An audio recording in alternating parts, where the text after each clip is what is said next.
एक लड़का जिसे बहुत गुस्सा आता था, वो एक डॉक्टर के पास गया और उसने पूछा कि मुझे गुस्सा ज़्यादा आता है, मैं क्या करूं। डॉक्टर ने बड़ा ही मज़ेदार इलाज बताया और ऐसा बताया कि एक लकड़ी का तख्ता लो और जब जब तुम्हें गुस्सा आए उस लकड़ी के तख्ते पर एक कील ठोक देना और 1 हफ्ते बाद मुझसे मिलना। लड़का 1 हफ्ते तक ठोकता रहा कील और वापस आया डॉक्टर के पास। कहा कि कोई फ़र्क नहीं पड़ा। बोले कोई बात नहीं, अब आराम से बैठो और इस तख्ते पे जो कीलें ठुकी हुई हैं उन्हें निकालो। लड़के ने वो कीलें निकाल भी दी, लेकिन अभी भी कोई फ़र्क नहीं पड़ा उसके गुस्से पर।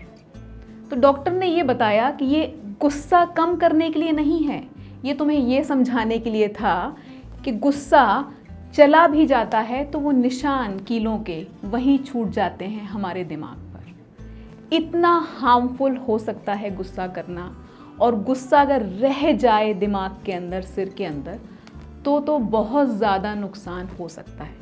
तो आज हम यही बात करेंगे कि किस तरह अपने गुस्से को, किस तरह एंगर मैनेजमेंट किया जाता है with being a little conscious. इससे पहले कि हम ये सीखें कि एंगर मैनेजमेंट क्या है, हमें ये समझ लेना ज़रूरी है कि एंगर एक बहुत ही नेचुरल रिएक्शन है आपका किसी सिचुएशन में, and it is good as well. पहले बात करते हैं एंगर अच्छा कब है।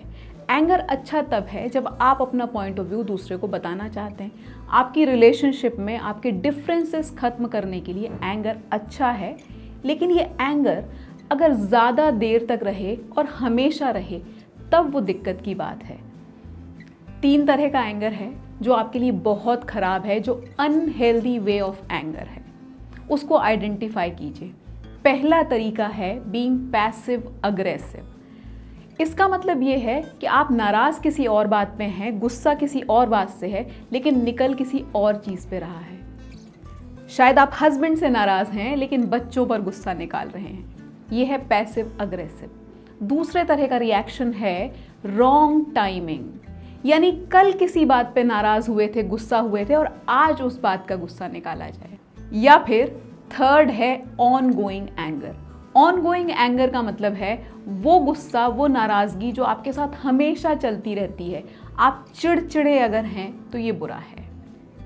इसी के ऑपोजिट अगर बात करें तो honest, timely and direct anger is always good.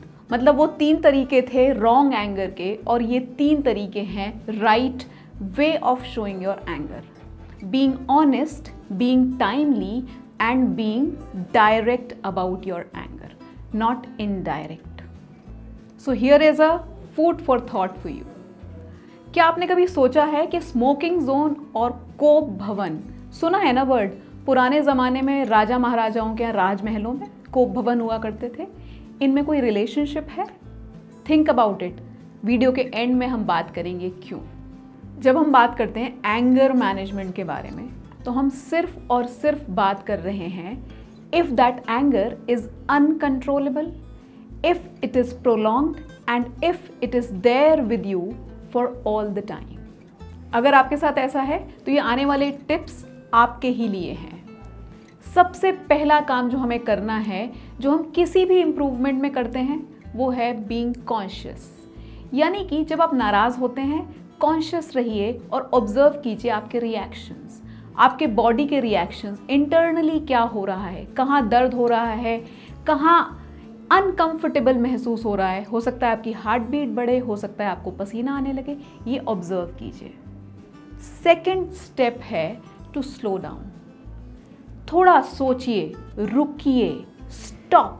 ये सब बातें हुई एंगर मैनेजमेंट के बारे में। मैनेजमेंट का मतलब है काफ़ी पहले की बात, लेकिन एंगर कंट्रोल, जब आपको गुस्सा आ गया है उसके बाद क्या करना है, वही करना है। सबसे पहले stop, take a deep breath.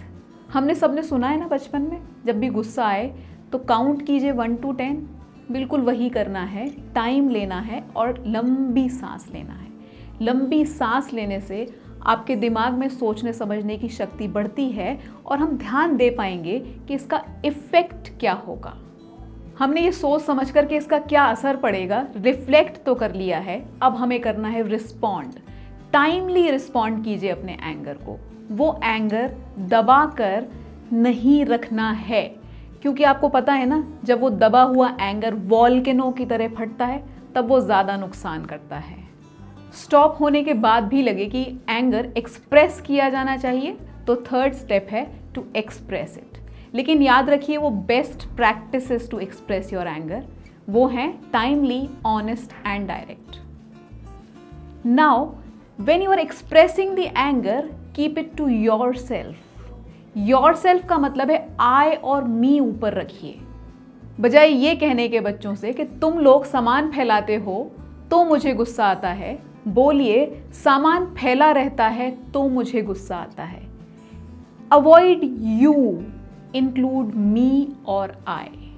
Fourth step या फोर्थ पॉइंट हो सकता है टू एक्सरसाइज। जब आप एक्सरसाइज करते हैं रेगुलरली तो बहुत सारे तरह के हॉर्मोन्स रिलीज होते हैं बॉडी में जो हमें मदद करते हैं एंगर मैनेजमेंट करने के लिए या फिर एंगर कंट्रोल करने के लिए। अब आखिरी स्टेप यहाँ पे हो सकता है, अगर इन सब चीज़ों के बावजूद भी आपको कोई फ़र्क नहीं पड़ रहा है तो do seek help, a professional help. ये जो एंगर या एंगर वॉल्केनो है, इसको शांत करने का एक और तरीका है जो कि है फॉरगिव एंड फॉरगेट।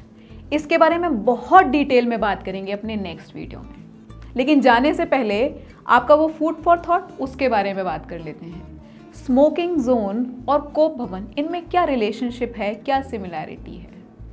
आपको पता है ना, स्मोक करने से नुकसान होता है, लेकिन जितना नुकसान स्मोक करने वाले का होता है उतना ही नुकसान बाकी लोगों का भी होता है। इसीलिए बने हैं स्मोकिंग जोन्स या नो स्मोकिंग जोन्स।